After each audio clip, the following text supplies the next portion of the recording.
Let's talk about why van life does not make sense in 2026.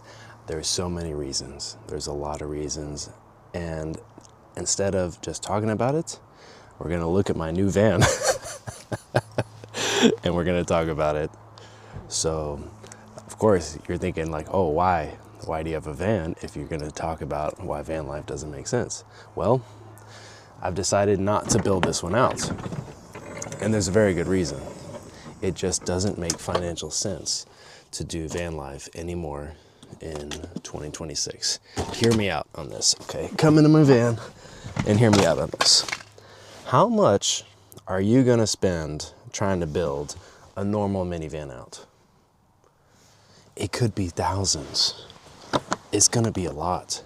And you know what the cost for that is going to be? Going up.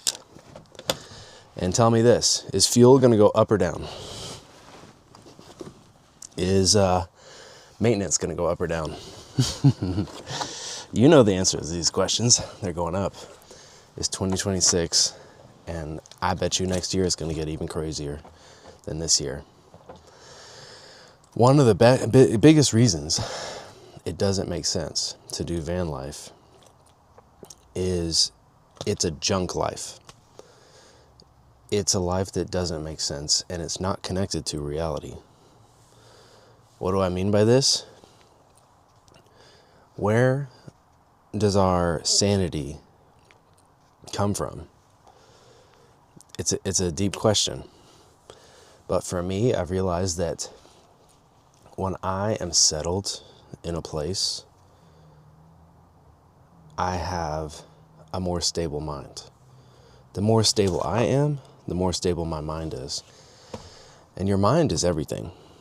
Your mind dictates what you do with your life. And for me, having the same place over and over again, and I don't feel like just being in the same van counts. Because once you step outside of the van, it's completely different every day, for most van lifers. And I had this other van before. I built it out, and I traveled all around the Olympic Peninsula with it, with this girl, and we had fun for about a week. And then we got sick. When you get sick in van life, it's a whole other thing. Let me tell you, you do not want to experience being sick out on the road. You're stressed just trying to find some medicine and just trying to chill out, because van life is all about go, go, go. And if there's anything that this world is telling us to do right now, it's whoa, whoa, whoa. Hold up. The world's burning down. Forest fires are breathing down our neck. The whole West is choked out in smoke. The main season that you would find enjoyable traditionally for van life is summer. And the enjoyment that you're getting is disappearing because of natural disaster. And we need to stand up and do something about that, instead of trying to drive these giant vehicles around emitting tons of carbon. Van life is not environmentally friendly whatsoever. The amount of carbon, your footprint is going way up. And I just don't think that we can pretend that that is okay anymore in 2026. How is that okay that we are destroying this planet? So I think that the people who are gonna be living van life, they are gonna be part of the scapegoats, really. It's the influencer life. It's out of touch.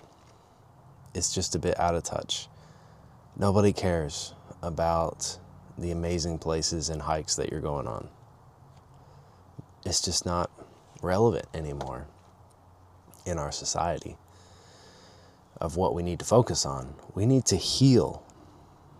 And when you're go, go, go all the time, you're in fight or flight. you're not in healing mode. If they're have any health problems, mental health problems, or any kind of problems, health related, you can't do van life. You just can't. You got to take care of yourself, number one. If you don't have your health, you don't have wealth. And for me, I bought this van just to putt around town. It's not a serious. I'm not serious about building it out or anything. I just like having it just in case of emergencies. You know, it was only $1,000 because it has a weak reverse. When you put it in reverse, you have to floor it to get it to go. The transmission's going out, so it was very cheap for that reason. And I just, you know, I was like, I won't go very far. I'll just buy it. And I'm glad I have, just to have something to balance out my motorbike with, you know. So you can buy a van, you can buy a cheap van, you know, and, you know, I could take this down just a couple hours away, put my camping gear in it, you know, inflatable sleeping mat, and enjoy 1 or 2 nights, you know. I think that's all. And then you get your fix, you know. I think that's what actually a lot of people should do instead, is just go camping once a week or something like that, instead of trying to build their whole life around it. Now, I think another reason that you shouldn't do van life is because of the social aspect. You are not going to be able to find a new relationship, to date someone. It's going to be so much harder. You're going to be limiting yourself to other people who are willing to do van life, you know. I've watched influencers on YouTube, and they stay single for so long, you know. It's hard out there to travel. You're always on the go, you know. And before you know it, you're gone, and you gotta find someone else in the new place that you're at. So it just doesn't make any sense. You know, this is not how we were meant to live as humans, and it's not healthy. It's not healthy. Travel takes its toll. I just traveled around, backpacked around Asia for 7 months, and I had a great time. That's another reason not to do van life. There's better alternatives for travelers. You could go around Southeast Asia for less money and have a better time than you could buying a van in a place like North America or Europe. So it costs a lot, you know, to keep these things fueled, to build them out, to maintain them, to buy them, insure them. I mean, the list of expenses is extremely high. I'm not even going to crunch any numbers here, but you know that it's high, and it's getting higher. It's not getting worse. It's not getting better, it's getting worse. So I just decided, man, I'm not going to put any energy, I'm not going to put any investment into this lifestyle because I don't believe in it. I don't believe in it at the foundational level. I think a lot of van lifers, you know, deep down what they are is they're scared. They're scared of putting in roots, scared of building a life and then having other people gossip about them and tear it down. That's scary. You know, traveling is very easy. It's easy to be a stranger. It's comfortable sometimes to be a stranger all the time.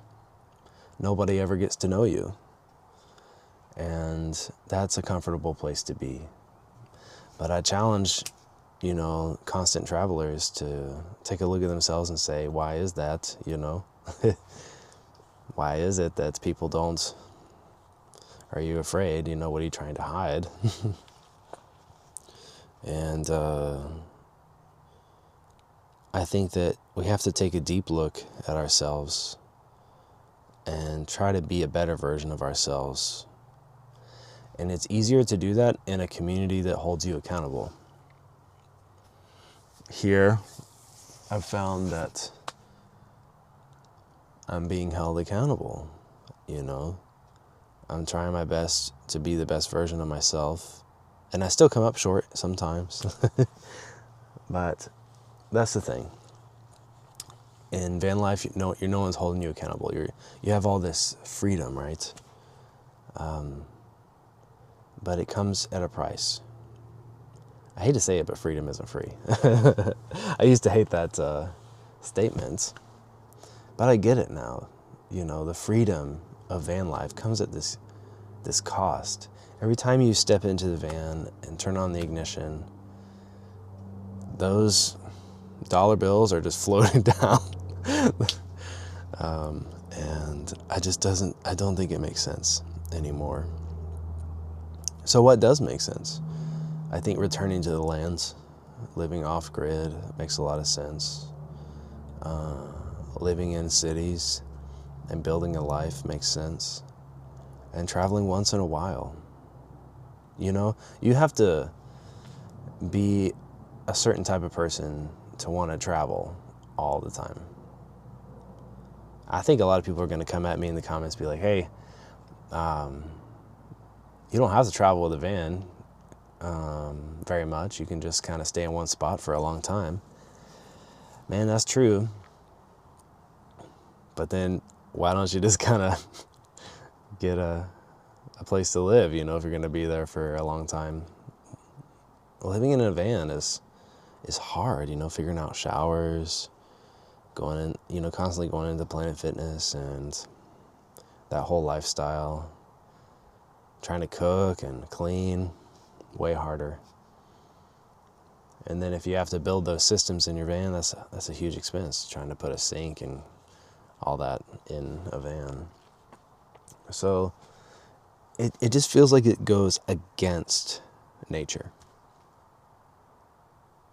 Much like skiing. I always felt that. It was like, oh yeah, people will climb up this giant mountain in the snow, drive up in the snow, and then spend 90% of the time just getting strapped in or dressed and then going up the lift, and then 10% of the time going down the mountain at an extreme speed, not really enjoying the mountain, you know? I feel like that's what van life reminds me of, is that it's 90% just BS.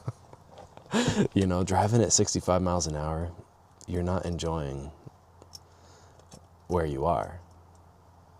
It's unnecessary to go that fast. It really is. You don't need to live in a van to be happy. And it won't make you happy. Nothing external will. To be happy, you're going to have to find that inside. No matter where you're living, homeless or not, you can choose to be happy whenever you're ready. Put a smile on your face whenever you feel like it's time. Because I believe that there are many lifestyles out there to choose from. And sometimes you gotta just go try them. Nothing wrong with that. But if you find that you're not happy, change it. And ask yourself, what is it that makes you happy? For me, I feel disconnected from the earth when I'm in a van. You know, just sitting this high up off the ground. I feel like there's like a net negative energy loss there. I feel like when I sleep on the ground, when I'm camping, you know, in a tent or something, my energy just goes right into the ground and it feels so good. The earth feels so good.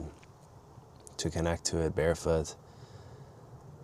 I think that's what a lot of van lifers want, actually, but they're setting themselves up for a disconnected lifestyle. Anytime you're in your van, you're disconnected. So think about these things. Take a long look at van life, because I don't think it's worth it.